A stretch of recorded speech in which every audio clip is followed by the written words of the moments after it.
Olá, eu me chamo Aline, eu sou licenciada em Matemática pela Universidade de São Paulo, aqui no Brasil, e também sou mestre em Ensino, História e Filosofia das Ciências e Matemática pela Universidade Federal do ABC, também aqui do Brasil, onde eu estudei a contribuição de um matemático italiano, Achille Bassi, para o desenvolvimento da matemática no Brasil.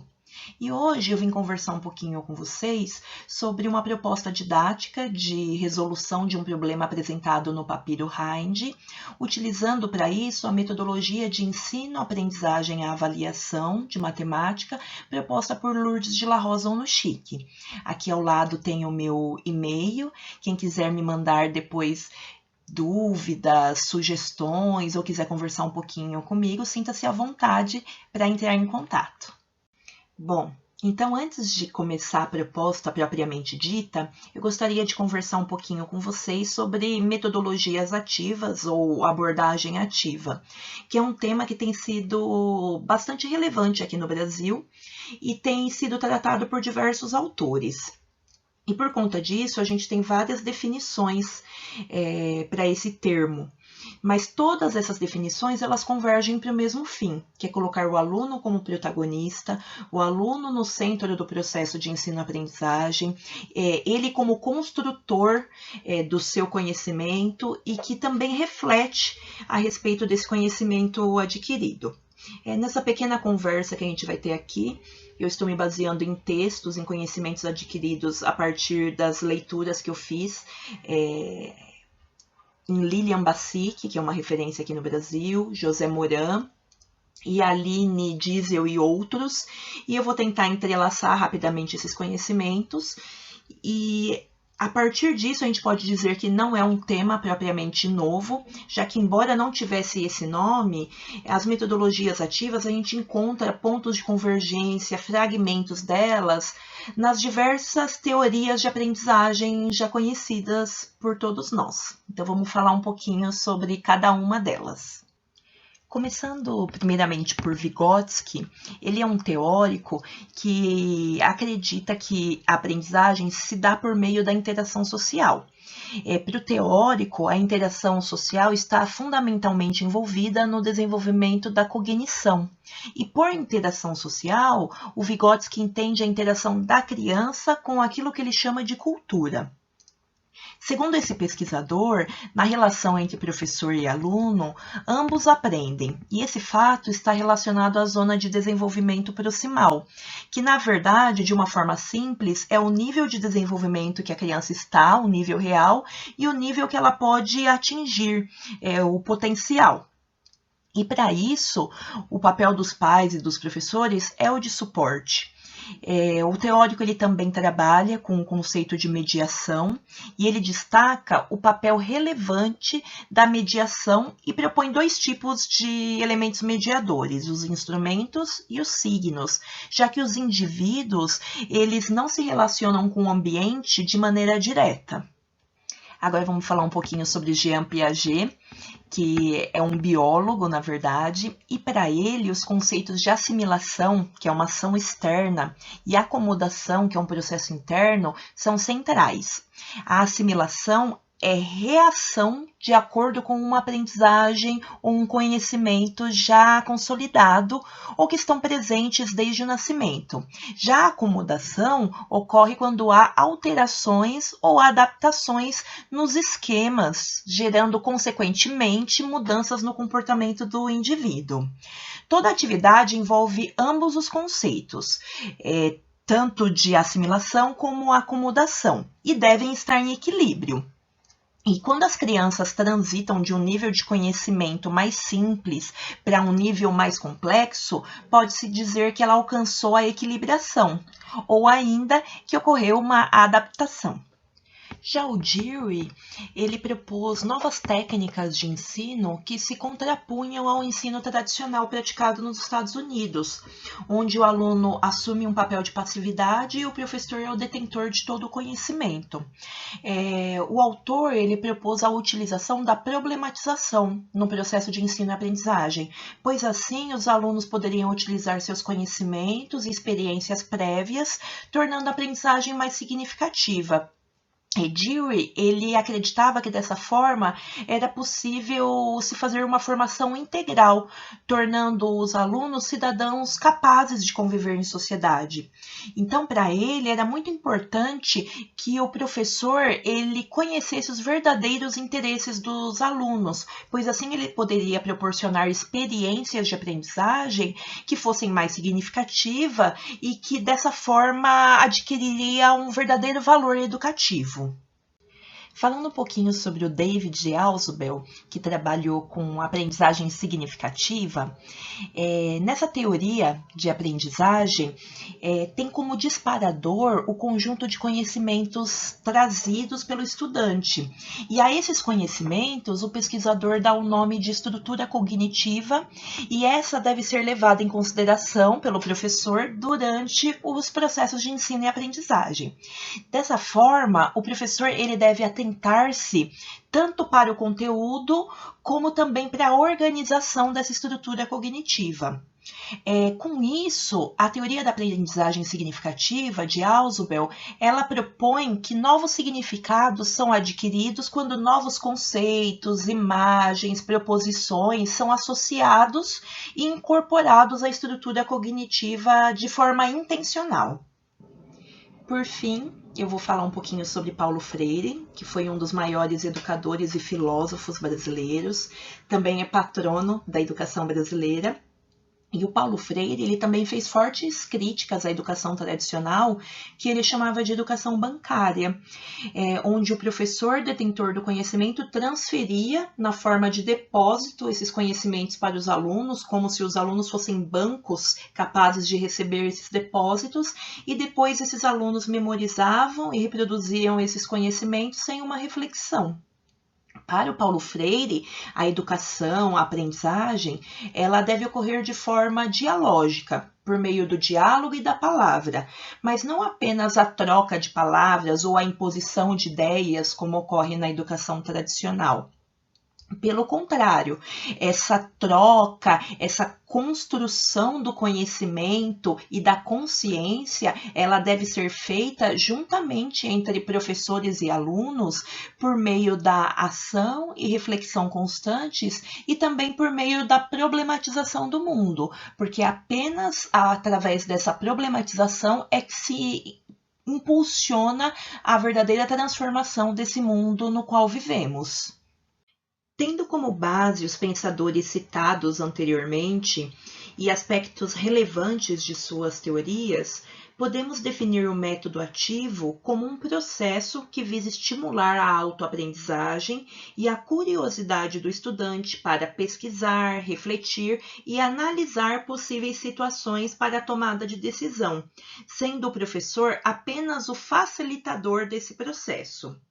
Assim, por metodologia ativa, compreendemos todo o processo de organização da aprendizagem, no qual o estudante seja colocado na posição central. E para isso, o professor deixa de ser o detentor exclusivo do conhecimento na escola. Diante dessa definição de metodologia ativa, aqui nós temos um esquema que sintetiza os princípios do trabalho com essas metodologias. Bom, colocando o aluno no centro do processo e dando maior ênfase à pesquisa como uma das possíveis formas de aprendizagem, nós proporcionamos uma maior abertura para que os estudantes se posicionem de maneira crítica. Com isso, será desenvolvida a sua autonomia. Esse aluno crítico e autônomo, ele também problematiza e reflete sobre a realidade.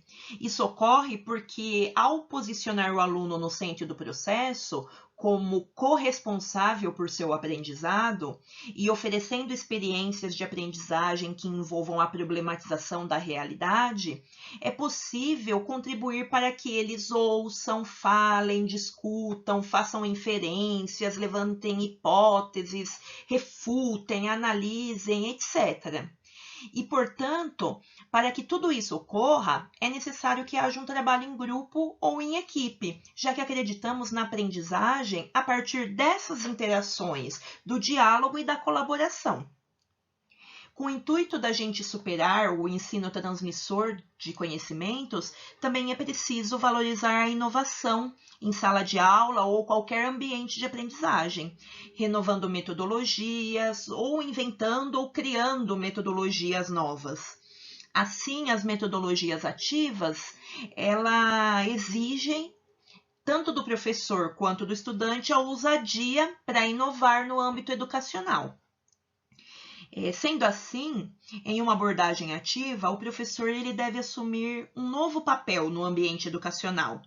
Espera-se que ele seja o mediador das interações, o ativador, o facilitador da aprendizagem. A sua postura, ela tem de ser provocar, desafiar ou ainda promover as condições de construir, refletir, compreender e transformar.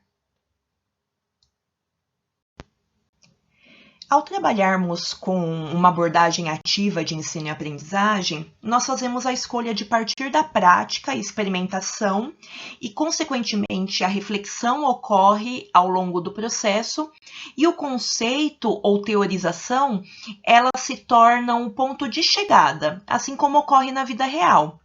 Então, com isso, a gente está desenvolvendo o protagonismo e a autonomia dos nossos estudantes. Então, aqui tem o quadro com o percurso metodológico nas metodologias ativas, onde a gente parte do propósito, o professor sabe qual é o objetivo de aprendizagem que ele quer atingir, qual é o conteúdo que ele deve trabalhar com seus alunos.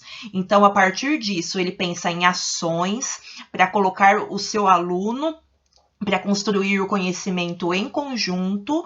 Durante essa construção ocorre a reflexão, a troca de ideias entre esses alunos e somente ao final é que se fecha o conceito, que se chega à sistematização, à teorização, e essa sistematização ela é feita pelo professor e, na verdade, então, a gente está invertendo a ordem do ensino tradicional, onde se partia do conceito e depois se praticava, se faziam atividades e exercícios a partir desse conceito dado pelo professor. Nas metodologias ativas, o conceito ele é fechado somente ao final do processo.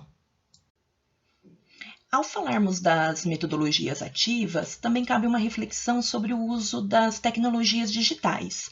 Aqui a gente colocou um trecho escrito pela Bassic e pelo Moran no livro de 2018 que diz o seguinte: a sala de aula pode ser um espaço privilegiado de cocriação, maker, de busca de soluções empreendedoras em todos os níveis, onde estudantes e professores aprendem a partir de situações concretas, desafios, jogos, experiências, vivências, problemas, projetos, com os recursos que têm em mãos. Materiais simples ou sofisticados, tecnologias básicas ou avançadas. Então, eu coloquei esse trecho aqui porque muita gente acredita que para tornar o aluno ativo é essencial o uso desses recursos digitais, dessas tecnologias digitais. E não é essencial.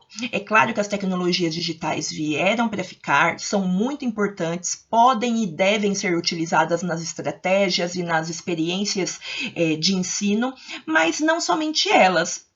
Então, um professor que quer tornar o seu aluno ativo, protagonista no processo de ensino e aprendizagem, ele pode usar outras estratégias mais simples, como, por exemplo, brainstorm, árvore de problemas, pode se utilizar de jogos, depende do objetivo que ele quer atingir e como ele vai desenhar esse percurso e essa experiência para os seus alunos. Ao utilizarmos metodologias ativas, a gente também está contribuindo para a personalização do ensino. Aqui tem um trecho também da Bassic e do Moran que diz o seguinte: a personalização, do ponto de vista do educador e da escola, é o movimento de ir ao encontro das necessidades e interesses dos estudantes e de ajudá-los a desenvolver todo o seu potencial, motivá-los, engajá-los em projetos significativos na construção de conhecimentos mais profundos e no desenvolvimento de competências mais amplas.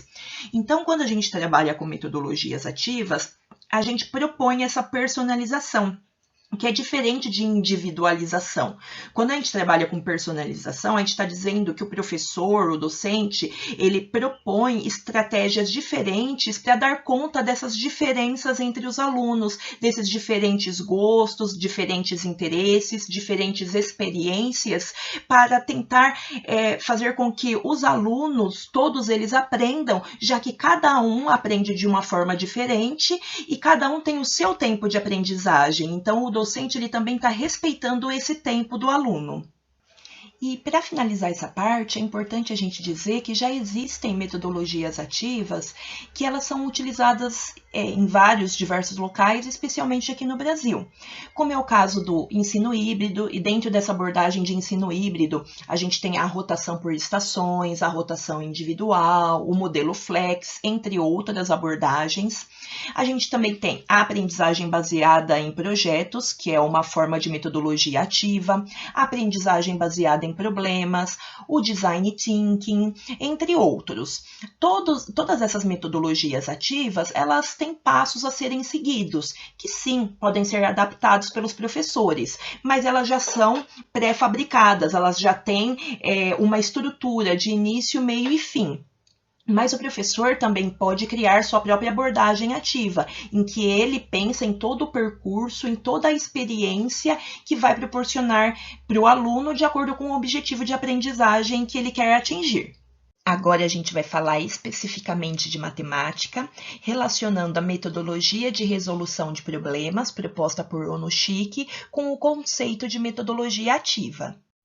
A metodologia de ensino, aprendizagem e avaliação através da resolução de problemas proposta por Lourdes de la Rosa Onushiki propõe algo nesse mesmo sentido, em que devemos partir do problema e onde a teorização é o ponto de chegada, pois é assim que ocorre o processo de resolução de problemas na vida real.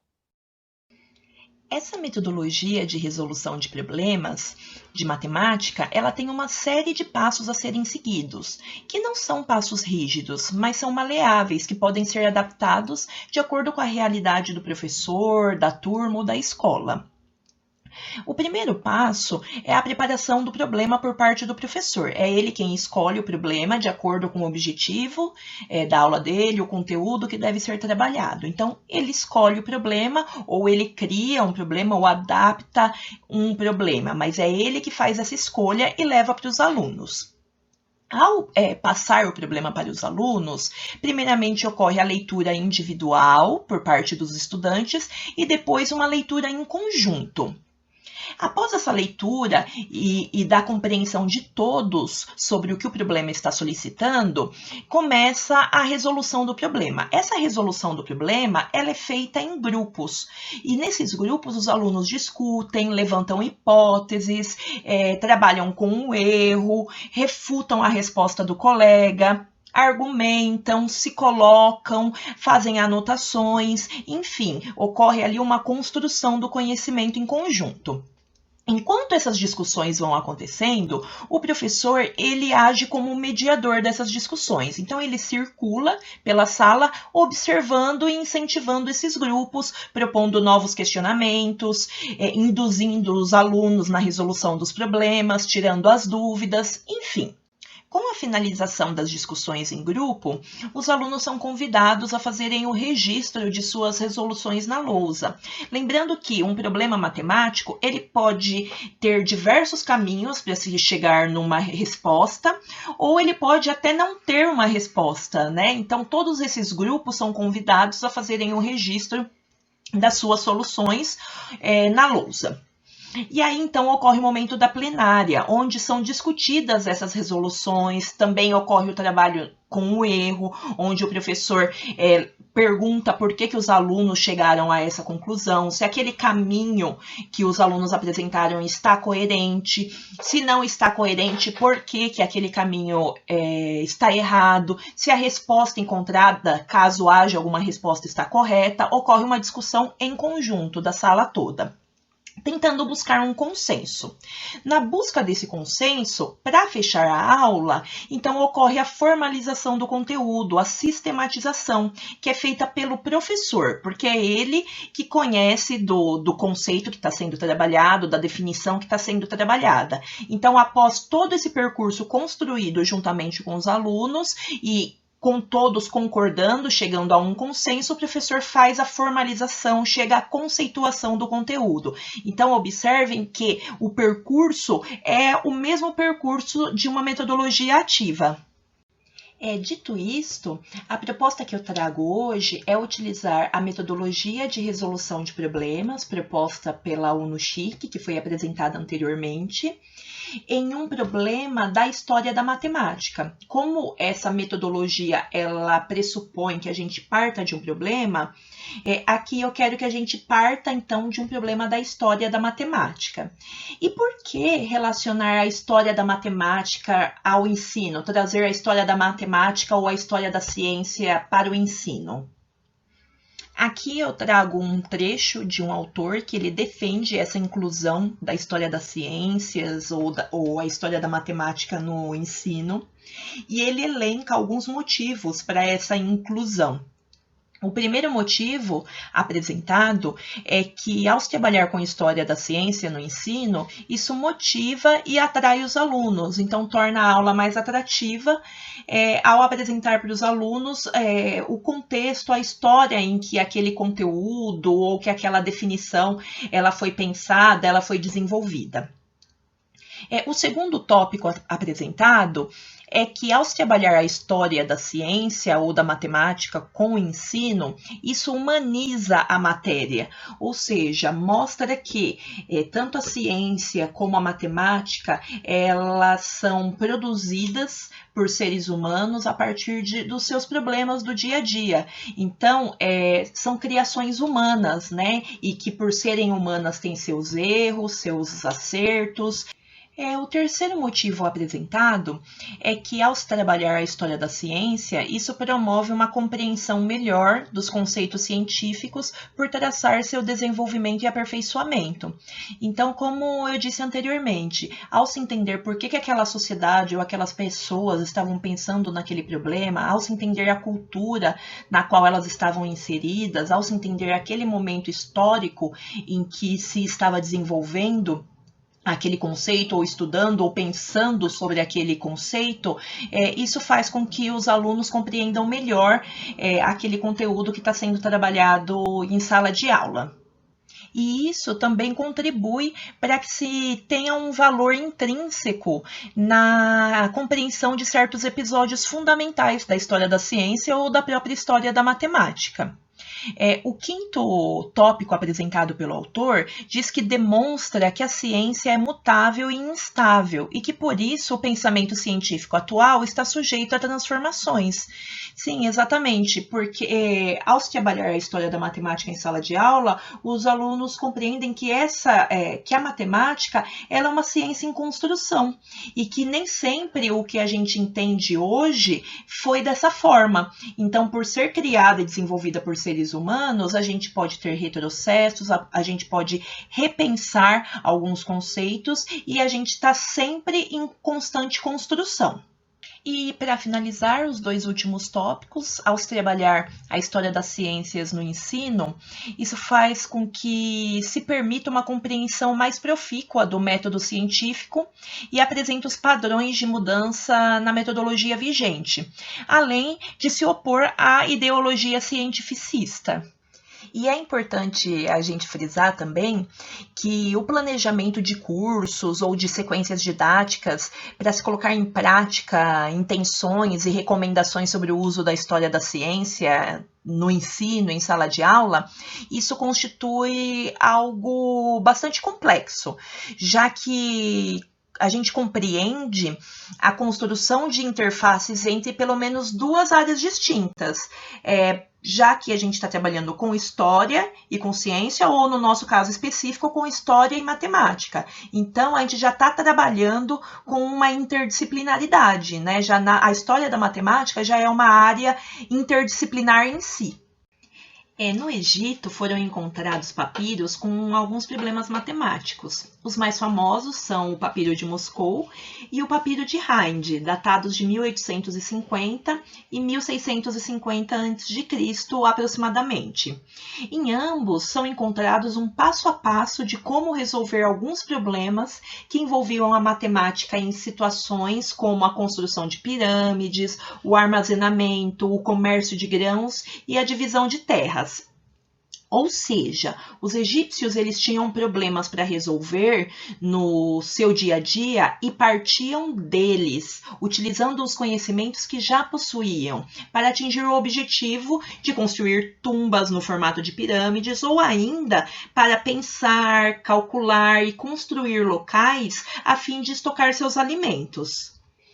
Portanto, nessa proposta didática, além de propor a utilização de um problema do papiro de Hind como ponto de partida, seria muito interessante que a aula ou as aulas fossem planejadas e trabalhadas de forma interdisciplinar, entre os professores de História e Matemática ou até mesmo incluindo o professor de Geografia. Neste caso, o professor de História trabalharia com os conteúdos da própria história, sobre a cultura, a parte social, a parte histórica, as contribuições do povo egípcio. Poderia propor até uma visita virtual a algum museu que tivesse essa possibilidade de visitação das obras egípcias. E o professor de matemática trabalharia os conteúdos próprios da matemática. Neste caso, trabalharia os conteúdos referentes ao problema que eu vou apresentar no próximo slide, que é o problema 31 do papiro de Hind. Então, aqui eu apresento o problema 31 do papiro de Hind, que deve ser resolvido pelos alunos. O problema diz o seguinte: uma quantidade e 2/3 dela, e 1/2 dela, e 1/7 dela adicionados, torna-se 33. Qual é a quantidade? Aqui a proposta é que os alunos, em grupos, resolvam esse problema apresentado no papiro Hind utilizando a metodologia de resolução de problemas proposta por Onushik. Ou seja, tem alguns passos a serem seguidos, que eu falei anteriormente. Então, em grupos, os alunos vão discutir sobre esse problema, vão levantar hipóteses, vão apresentar distintas soluções, vão se colocar, vão trocar ideias para se construir esse conhecimento. Enquanto isso acontece e o professor media essas discussões e passa pelos grupos tirando as dúvidas e dando sugestões, é importante que o professor de matemática ele também faça intervenções sobre como se originou o conhecimento matemático no Egito Antigo e, principalmente, qual a função dessa matemática no cotidiano do povo egípcio, fazendo, inclusive, um link com a etnomatemática ou com a etnociência, destacando também a importância do papiro para aquela sociedade, do papiro que é uma planta aquática, inclusive. Então, cabe ao professor de matemática fazer essas relações da matemática com a história da matemática. E o professor de história, além de fazer todo o trabalho dessa parte histórica, ele pode fazer a aula juntamente com o professor de matemática ou planejar essa aula em conjunto, mas fazer a aula separada. O professor de história faz toda a introdução histórica sobre o povo egípcio e depois o professor de matemática trabalha com a história da matemática e com conteúdo próprio da matemática, que nesse caso é a equação do primeiro grau. A gente não pode deixar de destacar que no momento da formalização do conteúdo, o professor deve considerar as diferentes soluções apresentadas pelos alunos, porque eles podem encontrar diferentes caminhos para a solução desse problema, ou ainda não encontrar solução alguma. Então, o professor tem que fazer toda a discussão na plenária e fazer a formalização desse conteúdo. Dependendo de cada país, esse conteúdo é apresentado para uma determinada idade. Aqui no Brasil, por exemplo, eu apresentaria para alunos do 7º e 8º ano, que são alunos que têm em torno de 12 ou 13 anos de idade.